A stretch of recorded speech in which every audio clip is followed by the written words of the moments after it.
किरोड़ीलाल मीणा ने मंत्री पद से इस्तीफा दे दिया है। हालांकि उन्होंने कहा है कि वो पार्टी के लिए काम करते रहेंगे, क्योंकि उन्होंने कहा था कि अगर दौसा सहित 7 सीटों पर बीजेपी नहीं जीती तो वो अपना इस्तीफा देंगे, और इसी को लेकर के उन्होंने अपना वादा निभाया और उन्होंने आज इस्तीफा दे दिया है। हालांकि इस्तीफे को स्वीकार नहीं किया गया है।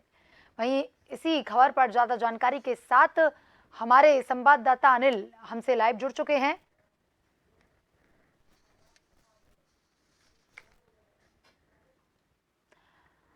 अनिल, एक बात जो कि डॉक्टर किरोड़ीलाल मीणा ने कही थी कि दौसा सहित 7 सीटों पर अगर बीजेपी नहीं आई तो वो अपना इस्तीफा देंगे।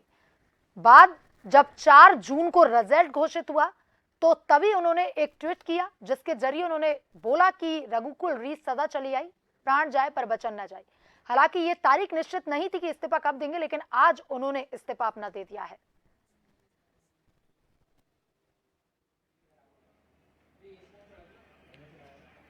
देखिए बिल्कुल, और यहाँ से अब सियासत नया रूट पकड़ेगी, क्योंकि विपक्ष को एक बड़ा मौका यहाँ पर मिल गया है। कांग्रेस चाहे सदन में हो या फिर सड़क पर हो, दोनों तरफ सत्ताधारी पार्टी बीजेपी को घेरने की कोशिश यहाँ पर करेगी। हालांकि किरोड़ीलाल मीणा ने अपना वादा निभाया है। लोकसभा चुनाव में जिस तरह से वादा किया था, पहले हमने देखा दौसा सीट के ऊपर वादा किया और उसके बाद में 7 सीटों के ऊपर अपना वादा किया कि अगर 7 सीटें नहीं जीतती हैं तो किरोड़ीलाल मीणा अपने मंत्री पद से इस्तीफा दे देंगे। नतीजा रहा 3 सीटें हारी, 4 सीटें जीती। लेकिन किरोड़ीलाल मीणा का यह दावा है कि जो 3 सीटें हारी थी वो तो किरोड़ीलाल मीणा की ज्यादा प्रभुत्व की थी, वो तो खुद के प्रभुत्व की ज्यादा थी। तो ऐसे में तो वो तो पहली लाइन में खड़ी होनी चाहिए थी जीत के में, लेकिन वो नहीं जीत पाए। ऐसे में अपना जो वादा यहाँ पर किया गया था, जो नैतिक दायित्व था, वो यहाँ पर पूरा किया गया। हालांकि अब सरकार की ओर से पलड़ा है, लेकिन ये कयास है कि शायद फिलहाल यहाँ पर उनका इस्तीफा मंजूर नहीं किया जाए। कुछ मंत्रियों को जिम्मेदारी इसकी यहाँ पर दी गई है और खुद मुख्यमंत्री भजनलाल शर्मा सीएमओ में मौजूद हैं। इस्तीफा उनको पहले ही दिया जा चुका था। मीडिया में आने के बाद में क्योंकि सुर्खियां ज्यादा बढ़ती हैं, मामला दिल्ली तक पहुंचा हुआ है और हमने देखा भी था कि किरोड़ीलाल मीणा 2 दिन तक लगातार दिल्ली में थे, यहाँ पर कैबिनेट और मंत्रिपरिषद की बैठक में शामिल नहीं हुए थे। और उसके बाद में कल जब बजट सत्र था, शुरुआत जो पहले दिन की थी, विधानसभा भी जो थे वो किरोड़ीलाल मीणा नहीं पहुंचे। आज जयपुर में है, मानसरोवर के एक धार्मिक आयोजन जो हो रहा है उस कार्यक्रम में शामिल हो रहे हैं। इस्तीफा पहले दिया था, लेकिन यहां पर आकर बयान दिया है। जन टीवी से जिस तरह से किरोड़ीलाल मीणा ने बताया कि वो संगठन के साथ में रहेंगे, वो ये नहीं कह रहे हैं कि वो संगठन के साथ में नहीं रहेंगे, सत्ता के साथ में रहेंगे, संगठन के साथ में रहेंगे। हाल फिलहाल उपचुनाव जो दौसा सीट के ऊपर है उसके प्रभारी बनाए गए हैं, उस सीट पर भी काम करेंगे और सीट को जिता के लाने का काम करेंगे। लेकिन जो वादा इस्तीफा देने का यहाँ पर किया था वो कहीं ना कहीं किरोड़ीलाल मीणा ने पूरा किया है। तो ऐसे में एक सियासी हलचल भी है, विपक्ष को मौका भी मिला है। लेकिन यहाँ पर सत्ताधारी बीजेपी पार्टी अब किस रूट पर आगे बढ़ेगी, क्या रणनीति यहाँ पर होगी और किरोड़ीलाल मीणा की रणनीति क्या होगी, क्योंकि दौसा सीट पर जो उपचुनाव यहाँ पर होना है एक बड़ा फैक्टर यहाँ पर हो सकता है। या तो मैसेज ये पब्लिक के बीच में, दौसा की जनता के बीच में जाए कि किरोड़ीलाल मीणा वो नेता है जो वादा करते हैं उसको पूरा निभाते हैं, और उस सीट पर जो वादा किया था, दौसा सीट लोकसभा सीट हार गई, किरोड़ीलाल मीणा ने अपना मंत्री पद छोड़ दिया।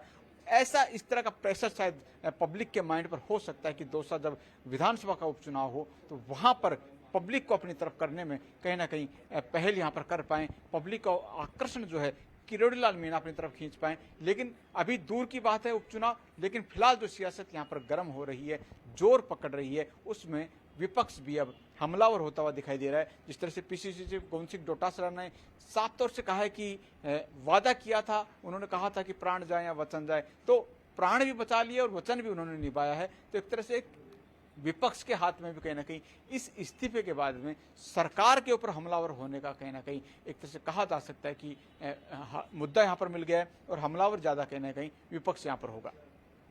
जी देखिए, एक बात किरोड़ीलाल मीणा ने पहले ही क्लियर कर दी थी अपने ट्वीट के जरिए कि वो इस्तीफा देंगे, और सरकारी सुविधाओं से भी उन्होंने दूरी बनाई हुई थी। तो पार्टी को इस बात की भनक थी कि वो इस्तीफा तो देंगे ही।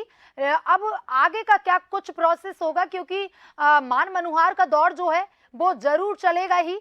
तो ऐसे में किरोड़ीलाल मीणा अपने इस्तीफे पर अड़े रहेंगे या मान मनुहार में वो मान जाएंगे?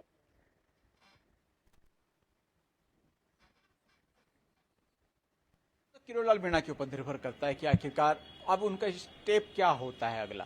अगले कदम क्या यहाँ पर उठाने वाले हैं, क्योंकि ना तो सरकार ने इस्तीफा स्वीकार किया है और इधर किरोड़ीलाल मीणा ने अपनी स्थिति स्पष्ट कर दी है। इस्तीफा पहले दे चुके होंगे, लेकिन आज जो स्थिति स्पष्ट यहाँ पर की है उसमें क्लियर है कि किरोड़ीलाल मीणा ये वो नेता हैं, वो अपने आप को कहीं ना कहीं जनता के बीच में साबित करना चाहते हैं कि उन्होंने जो वादा किया था उस वादे को वो पूरा करने जा रहे हैं।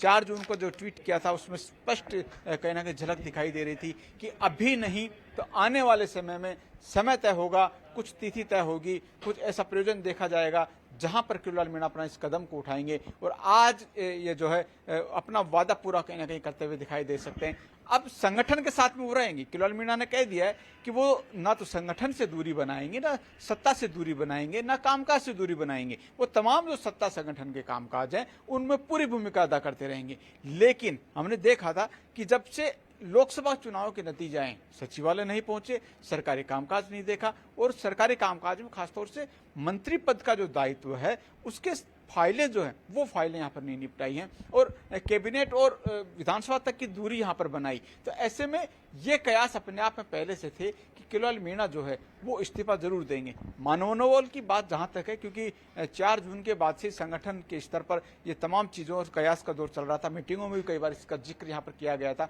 कि किरोड़ीलाल मीणा आखिरकार जो बात कह चुके हैं उसके ऊपर अब किरोड़ीलाल मीणा का स्टेप क्या होगा और संगठन अगर कोई राय देता है तो उस स्टेप को कब उठाया जा सकता है, ये भी कहीं ना कहीं रणनीति वहां पर बनी होगी। और अब आगे की रणनीति भारतीय जनता पार्टी संगठन स्तर पर अपने स्तर पर कर रही है और दिल्ली तक मैसेज पहुंचा हुआ, तो दिल्ली का मैसेज क्या राजस्थान में आता है और आगे की रणनीति के लिए क्या कहता है, यह सबसे अहम बात है। तमाम जानकारी के लिए अनिल धन्यवाद।